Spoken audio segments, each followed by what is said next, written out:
नमस्कार साथियों, विद्यार्थी ब्रज प्रदेश प्रचार विभाग की ओर से आप सभी का अभिनंदन है। आज ये हमारा सौभाग्य का विषय है कि विद्यार्थी ब्रज प्रांत में अपने यहाँ एक प्राची जनजाति शिक्षा न्यास है, उसकी पत्रिका प्रकाशित होती है प्राची। उसके संपादन कार्य की दृष्टि से विद्यार्थी के जनजातीय क्षेत्र की शिक्षा के सह संयोजक, अखिल भारतीय सह संयोजक आदरणीय बुद्धपाल सिंह यहाँ उपस्थित हैं।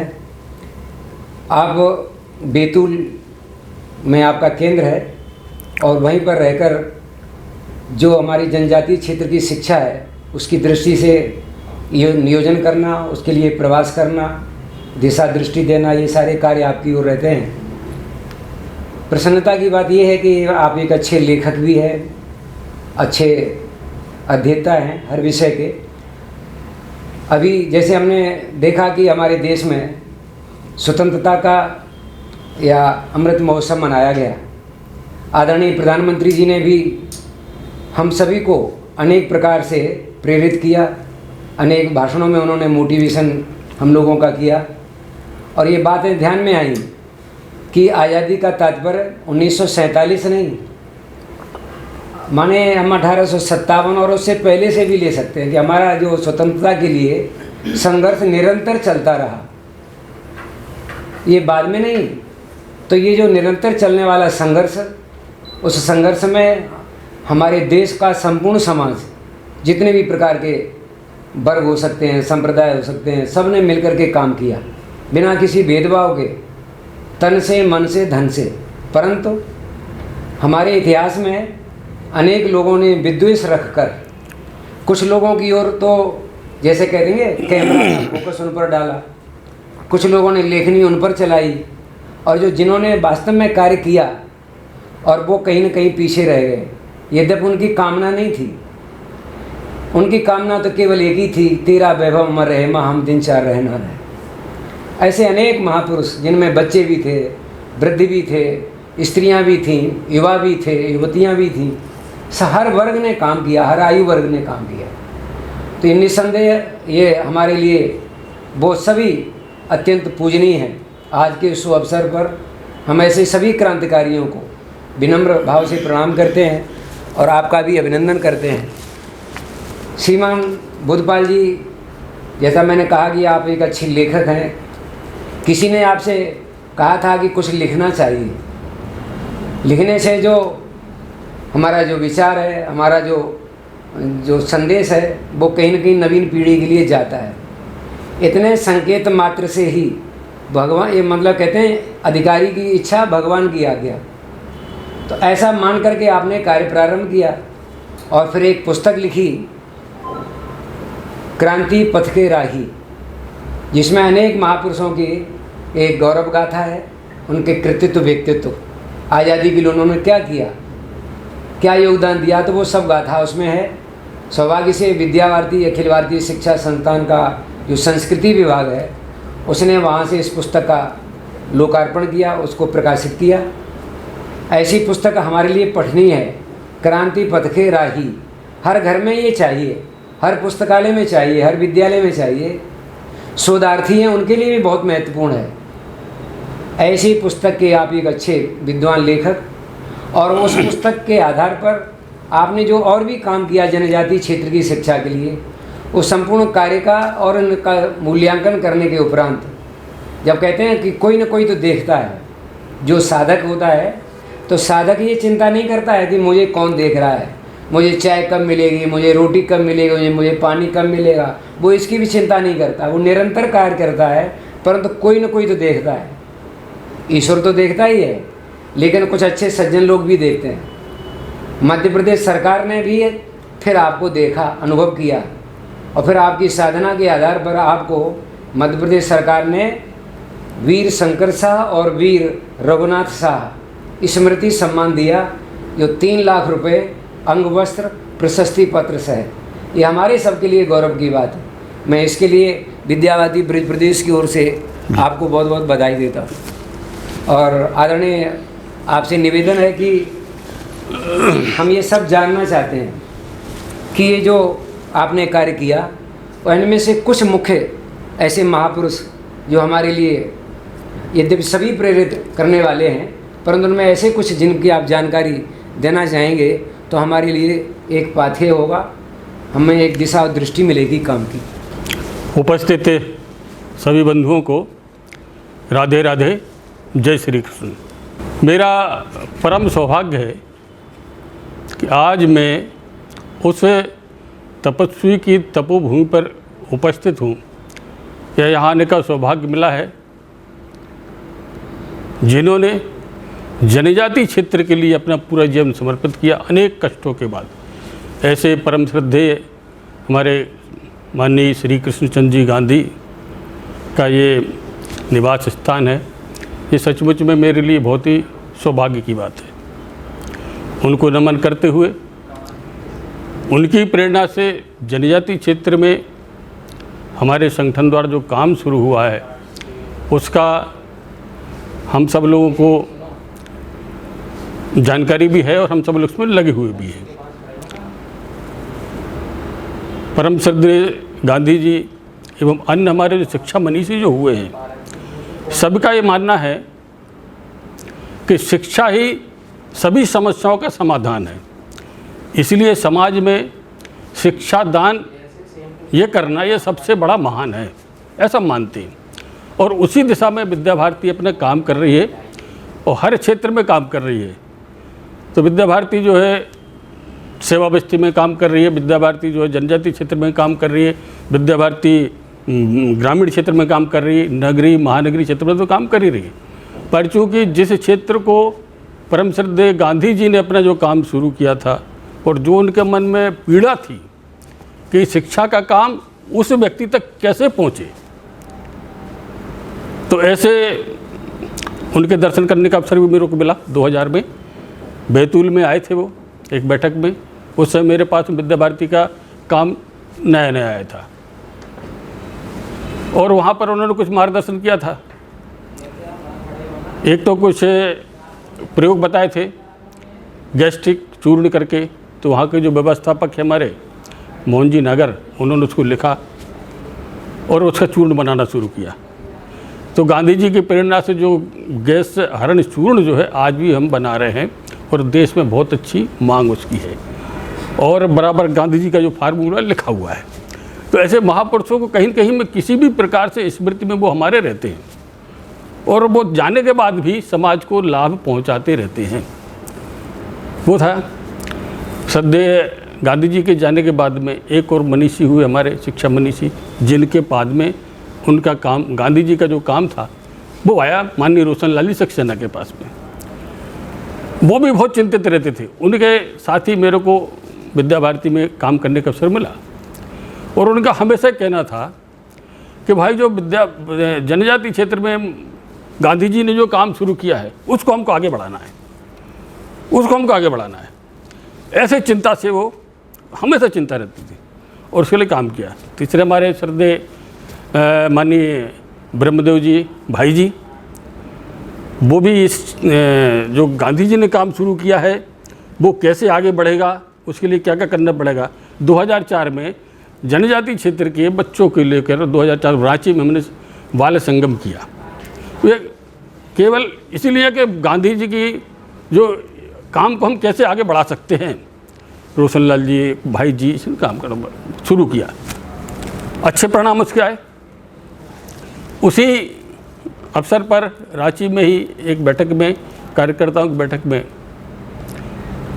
और भाई जी ने विषय रखा था जनजाति क्षेत्र में। जैसे हमारा काम अभी नया नया जैसे बताया कि 1992 से शुरू हुआ, चल रहा है, शुरू हुआ है, तो क्या हम इस बारे में विचार कर सकते हैं कि हम इस क्षेत्र में विद्या भारती नया क्या कर सकती है, क्या लेखन कर रही है। सरकार के विभाग हैं, हर प्रांत में विभाग हैं, केंद्रीय स्तर पर विभाग हैं, उन्होंने बहुत सारा लेखन किया है और भी लोगों ने किया है, पर विद्या भारती उसमें क्या लेखन कर रही है। उनकी परंपरा है, उनकी भाषा है, उनके सारे लेखन, तो क्या हमको इसमें कुछ काम करना चाहिए।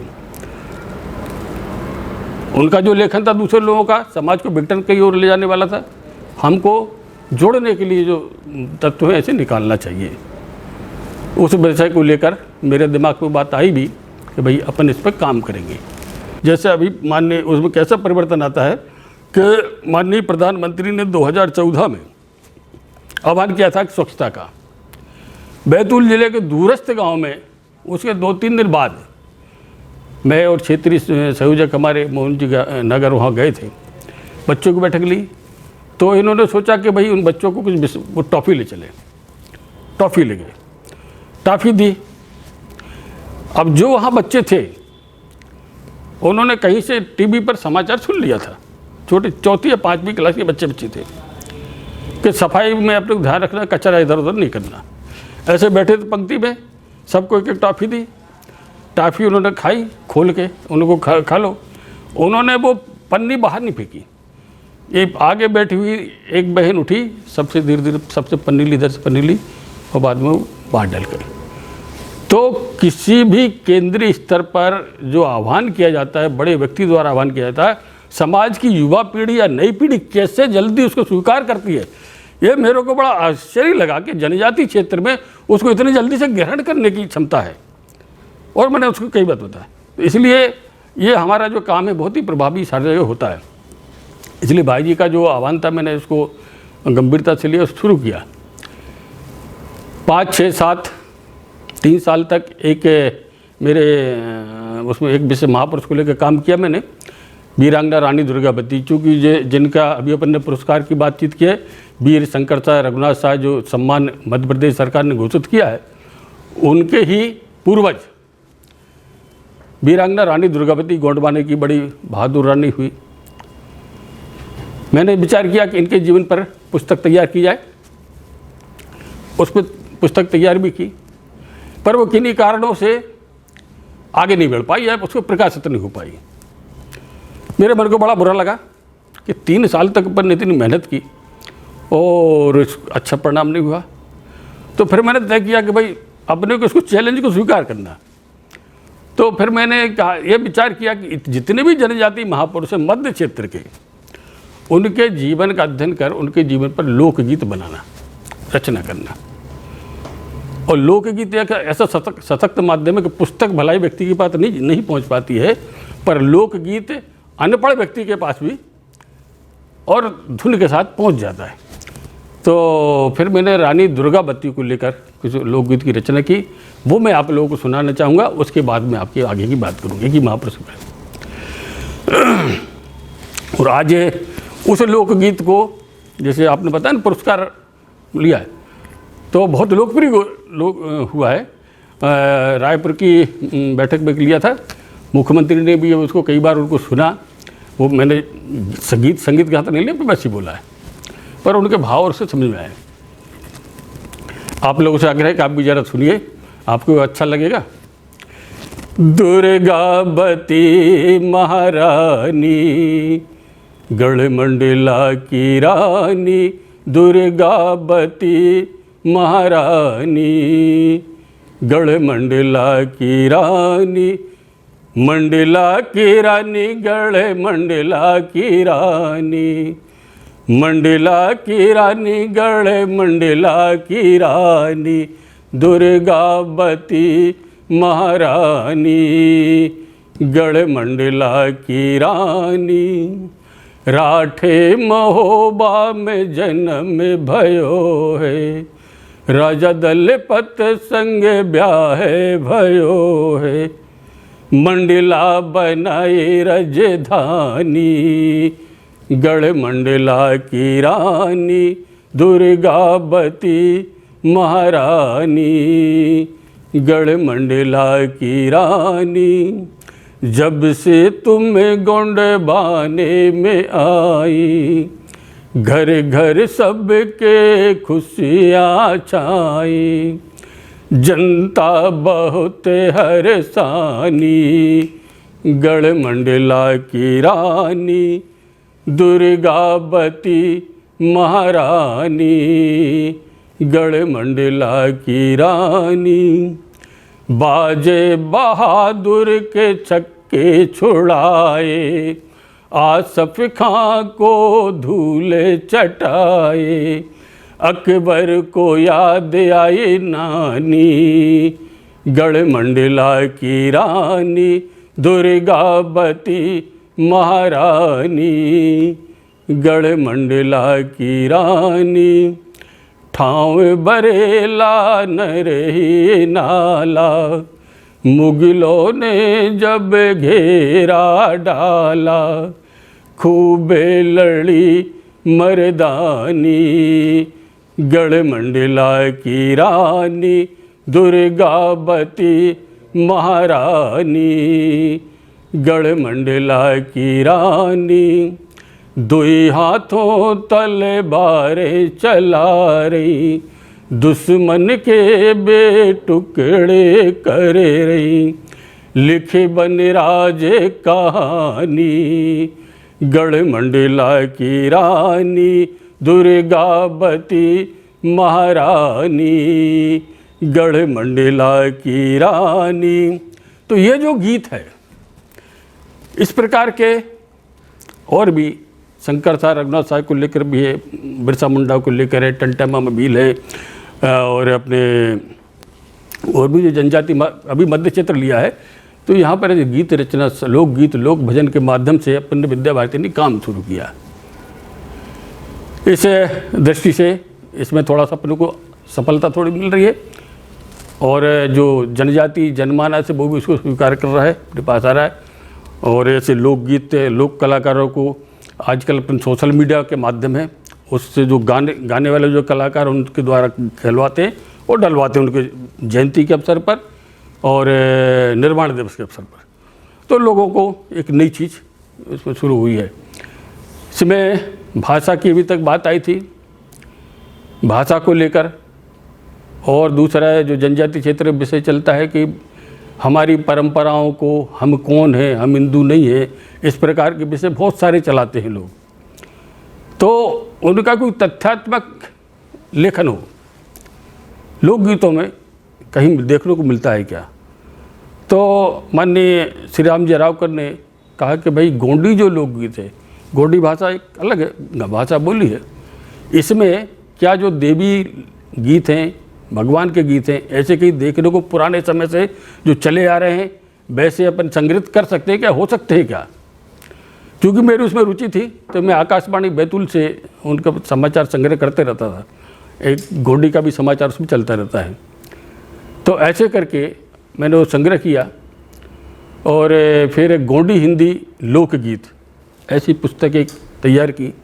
मध्य प्रदेश सरकार का जो हिंदी साहित्य अकादमी है, उसने उस पुस्तक को प्रकाशित किया अपने खर्चे से, पहली कृति थी अपनी।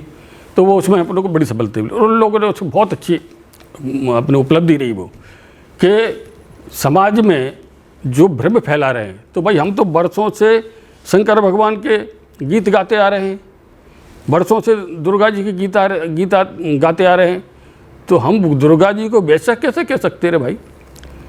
तो ये जो समस्या है, तो ये सामान्यतः ये लोकगीतों के माध्यम से और संग्रह के माध्यम से समाज के बीच पहुँचाने का प्रयास किया। तो एक बहुत अच्छा काम विद्या भारती के माध्यम से हुआ है। दूसरा, अभी जैसे प्रधानमंत्री जी ने आह्वान किया था आज़ादी का अमृत महोत्सव पर कि भाई हम कुछ न कुछ करें, हर व्यक्ति इसमें भाग ले, तो उसको पकड़कर हमने सोचा कि विद्या भारती क्यों ना 75 जनजाति महापुरुषों को लेकर, उनकी जीवनी को लेकर, उनके कृतित्व को लेकर एक पुस्तक तैयार की जाए, इस दृष्टि से। और उस पर हमने काम करना शुरू किया, और एक बढ़िया एक संग्रह हुआ, थोड़ा समय लगा उसमें। और क्रांति पथ की राही जनजाति वीर, ऐसे एक पुस्तक का प्रकाशन विपन्न हो गया, संस्कृति विभाग विद्या भारती ने उसको प्रकाशित किया। तो ये एक काम हुआ, जनजाति महापुरुषों की जीवनी सामान्यतः कम से कम हमारे कार्यकर्ता के पास तो पहुँचे, हमारे उस क्षेत्र में जो काम कर रहे हैं उनके पास तो पहुँचे, तो वो हर प्रकार की समस्या का मुकाबला वो कर सकते हैं। भाषा को लेकर हमारे देश में लगभग 705 जनजातियां हैं, बहुत बड़ी संख्या है, और सबकी अपनी भाषा बोली थोड़ा थोड़ा अलग है, बहुत कुछ अलग है, हम एक दूसरे की बोली नहीं समझ सकते। फिर भी उसमें हिंदी एक माध्यम ऐसा बन जाती है कि हमारे आपस के संवाद का माध्यम हो रहा है। तो पूर्वांचल के लोग उसको कोशिश कर रहे हैं, दूसरे लोग भी कोशिश कर रहे हैं, अपने यहाँ से जो आने वाले लोग भी कोशिश करते हैं कि उनकी भाषा को समझें, तो ये कर रहे हैं, दोनों ओर से प्रयास हो रहा है। तो इसमें जो गोंडी जनजाति है, गौड़ जनजाति, ये दुनिया की एक सबसे बड़ी जनजाति है, लगभग 1.5 करोड़ से भी ऊपर इसकी संख्या है। उत्तर प्रदेश में भी कुछ संख्या है, अभी उसको जनजाति में लिया हुआ है, और तेलंगाना है, छत्तीसगढ़ है, झारखंड है, मध्य प्रदेश है, राजस्थान का कुछ हिस्सा है, और आपका गुजरात का है, महाराष्ट्र का है। यह जो जनजाति है ये लगभग 1.5 करोड़ से भी ऊपर है, मतलब दुनिया की सबसे बड़ी जनजाति है। तो इसकी जो बोली भाषा है, तो मैंने तय किया कि गोंड जनजाति पर हम अपना काम करेंगे, भाषा पर काम करेंगे। 2011 से उस भाषा पर जो बैतूल ज़िले में जो बोली जाती है, बैतूल में, छिंदवाड़ा में और उधर महाराष्ट्र विदर्भ के क्षेत्र में, तो उसको शब्दकोश एक तैयार किया, हिंदी गोंडी। लगभग 8 लाख शब्दों का हमने संग्रह किया। अलग अलग विकास खंडों में जाकर कार्यशालाएँ अपन ने की, 10-12, 2-2, 3-3 कार्यशालाएँ की, क्योंकि इस विकास खंड की भाषा थोड़ी अलग है, उस विकास खंड की थोड़ा बोलने में अलग है। तो ऐसे अच्छा एक संग्रह हमारे पास हो गया। महिलाओं से बातचीत की, पुरुषों से बातचीत की, बच्चों से बातचीत की, 8 लाख शब्दों को लिया। 8 लाख शब्दों को उसका फिर एक सॉफ्टवेयर बनवाया अपन ने, पूना से एक दोहरे करके एक अपने को सॉफ्टवेयर इंजीनियर मिल गया, उसने बनाया। तो जो 8 लाख शब्द डाले, तो लगभग 3-3.5 लाख शब्दों का एक हमारा बहुत अच्छा हिंदी गोंडी शब्दकोश तैयार हो गया। उसके पहले जब ये चला, इसके साथ ही चला कि भाई अब इसमें समाचार पत्र भी कोई निकालने हैं, तो 2013 से हमने हिंदी गोंडी का समाचार पत्र, और वो गोंडी में लिखा जाए, लिपि देवनागरी रहेगी और गोंडी भाषा में लिखा जाएगा। 2013 महाशिवरात्रि पर वो हमने शुरू किया। तो जो छात्रावास के जो अपने बच्चे थे, जनजाति छात्रावास में चलता है, तो उनसे भाषांतरण कराते थे और फिर उसको लिखते थे। पर हमारा बड़ा सौभाग्य रहा कि जब पूरा तैयार हो गया और फिर सॉफ्टवेयर तैयार हो गया 2017-18 में, परम पूजनीय सरसंघ चालक जी मोहन जी भागवत का वहाँ पर फरवरी में वहाँ कार्यक्रम 18 में वहाँ कार्यक्रम था, एक अखिल भारतीय बैठक थी, उसमें वो आए। तो उसमें फिर उनसे हमने उसका विमोचन कराया, उस सॉफ्टवेयर का। और फिर तब से, और वो जो वहाँ का जो समाचार पत्र हमारे साप्ताहिक गोंडी में समाचार पत्र निकालते, लोकांचल, तो साप्ताहिक समाचार पत्र वहाँ निकलता है। ये वो दुनिया का पहला समाचार पत्र जो गोंडी में निकलता है। तो यह विद्या भारती की बहुत बड़ी उपलब्धि है। इस क्षेत्र में अभी तक किसी ने काम नहीं किया कि विद्या भारती ने ये काम किया हुआ है। विद्या भारती ने देश की सबसे बड़ी जनजाति को लेकर, उसकी भाषा को लेकर, भाषा संरक्षण को लेकर एक काम करना शुरू किया है। अब चूँकि हमें राष्ट्रीय शिक्षा नीति हम देखते हैं, राष्ट्रीय शिक्षा नीति हमें भाषा संरक्षण के लिए बहुत बड़ा स्थान है। पर माननीय प्रधानमंत्री तो हर भाषण में कहते हैं राष्ट्रीय शिक्षा नीति और भाषा संरक्षण के लिए। तो ये एक नया काम अपन ने शुरू किया है, हो सकता है उसको आगे बढ़ गई ये बात। तो ऐसा एक बड़ा काम विद्या भारती का इस क्षेत्र में अपना शुरू किया हुआ है। और ऐसे सारे छोटे छोटे कार्यों को लेकर पर एक अपना एक आगे बढ़ने का एक काम शुरू हुआ है, तो और ये बढ़ता रहेगा, ऐसा मेरा मानना है। तो आपने एक तो ब्रज प्रदेश संवाद केंद्र ने मेरे को अपनी बात रखने का यहाँ पर अवसर प्रदान किया, इसलिए मैं राम सेवक जी को, आप सभी को बहुत बहुत धन्यवाद देता हूँ। और मेरे द्वारा जो कुछ छोटा मोटा काम हुआ है इसको आपने सराहा है, तो बहुत बहुत मैं आपका आभारी हूँ। पर मेरे परम सौभाग्य कि मैं उस दिव्य और तपस्वी की भूमि पर विराजमान आने का अवसर मिला है। मेरे से परम श्रद्धेय कृष्णचंद्र जी गांधी को पुनः एक बार नमन करते हुए मैं अपनी बात को समाप्त करता हूँ। राधे।